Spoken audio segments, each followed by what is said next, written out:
Hi hello welcome to தேடை reports. இப்போ நம்ம பார்க்க போகிறது 1989ஆம் ஆண்டு திரையரங்குகளில் ரிலீஸ் ஆகி ஒரு மிகப்பெரிய வெற்றி சாம்ராஜ்யத்தை ஏற்படுத்தி சூப்பர் ஸ்டார் ரஜினிகாந்த் நடிப்பில் ராஜசேகரினுடைய டைரக்ஷனில் வெளிவந்த மாப்பிள்ளை திரைப்படத்தினுடைய திரை விமர்சனத்தை பற்றி தான் பார்க்க போகிறோம். இயக்குனர் ராஜசேகர் அவர்களினுடைய இயக்கத்தில் ரஜினிகாந்த், அமலா, ஸ்ரீதிவ்யா நடித்திருக்கும் குடும்பம் மற்றும் அதிரடி ஆக்ஷன் திரைப்படம்தான் மாப்பிள்ளை.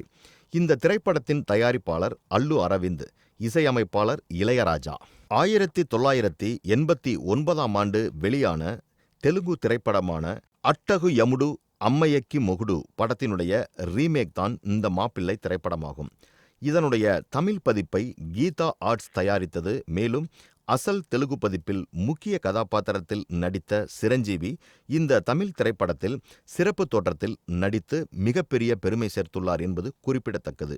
இந்த திரைப்படமானது 28 அக்டோபர் 1989ஆம் ஆண்டு திரையில் வெளியிடப்பட்டு தமிழ் மக்களின் மனதில் ஒரு மிகப்பெரிய வரவேற்பை பெற்றது என்றே நாம் சொல்ல முடியும். படத்தினுடைய திரை விமர்சனத்தில் ஆரம்ப காட்சிகளில் ரஜினிகாந்த் மிகவும் அதிரடியாக களத்தில் இறங்கி அமலாவை கடத்த முயற்சிக்கின்றார். பின்னர் என்ன நடக்கின்றது? அமலாவை ரஜினிகாந்த் கரம் பிடித்தாரா? கரம் பிடித்ததற்கு அப்புறம் ரஜினிகாந்துக்கும் அவருடைய மாமியாராக நடித்துள்ள ஸ்ரீவித்யாவுக்கும் என்னென்ன பிரச்சனைகள் நடக்கின்றது? இதையெல்லாம் சமாளித்து ரஜினிகாந்த் எப்படி வெற்றிகரமாக அந்த வீட்டின் மாப்பிள்ளையாக அடியெடுத்து வைக்கின்றார் என்பதே படத்தினுடைய கருவாக அமைந்துள்ளது. படத்தில் கதாநாயகியாக நடித்துள்ள அமலா தனக்கென ஒரு தனி பாணியை கைப்பற்றி இந்த திரைப்படத்தின் மூலம் ரஜினிகாந்திற்கு ஜோடியாக வலம் வந்து ரசிகர்கள் மத்தியில் நீங்காத இடம் பிடித்தார் என்பது முற்றிலும் ஒரு உண்மையான விஷயமாக அமைந்தது. இத்திரைப்படத்தில் ஸ்ரீவித்யா முற்றிலும் ஒரு வில்லி கேரக்டரில் மிகவும் அற்புதமாக தனது நடிப்பு திறமையை வெளிப்படுத்தியுள்ளார். இசையமைப்பாளர் இளையராஜா பின்னணி இசையின் மூலம் படத்திற்கு மிகவும் பக்கபலமாகவும் மெருகேற்றியுள்ளார் என்பதில் சிறிதளவும் ஐயமில்லை. படத்தில் இடம்பெற்ற அனைத்து காட்சிகளிலும் பாடல் காட்சிகளிலும் மிகவும் அருமையாக ஒளிப்பதிவை செய்துள்ளார்கள்.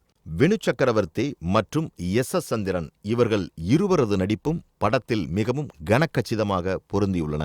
இவர்கள் இருவருமே ஸ்ரீவித்யாவுக்கு லெஃப்ட் ஹேண்ட் ரைட் ஹேண்ட் என்று மாறி மாறி தனது அறியாமையின் மூலம் எப்படி ஸ்ரீவித்யாவிடம் நடிக்கின்றார்கள் என்பது மிகவும் அற்புதமாக திரைக்கதையில் நகர்த்தி கொண்டு போயிருக்கின்றார் இயக்குனர் ராஜசேகர். மேலும் திலீப்புக்கு ஜோடியாக நடித்துள்ள லலிதா குமாரியும் நடிப்பில் கொஞ்சளவும் சலசலக்கவில்லை. அவர்கள் நடிப்பும் மிகவும் பக்கபலமாக இந்த திரைப்படத்திற்கு அமைந்துள்ளது என்றே நாம் சொல்ல முடியும்.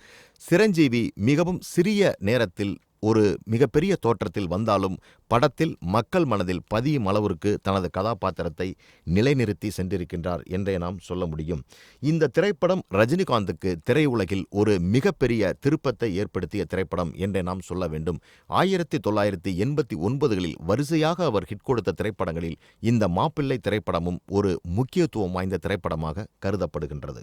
இந்த மாதிரி சினிமா செய்திகளை உடனுக்குடன் தெரிந்து கொள்ள தி தேடை ரிப்போர்ட்ஸை பாருங்க.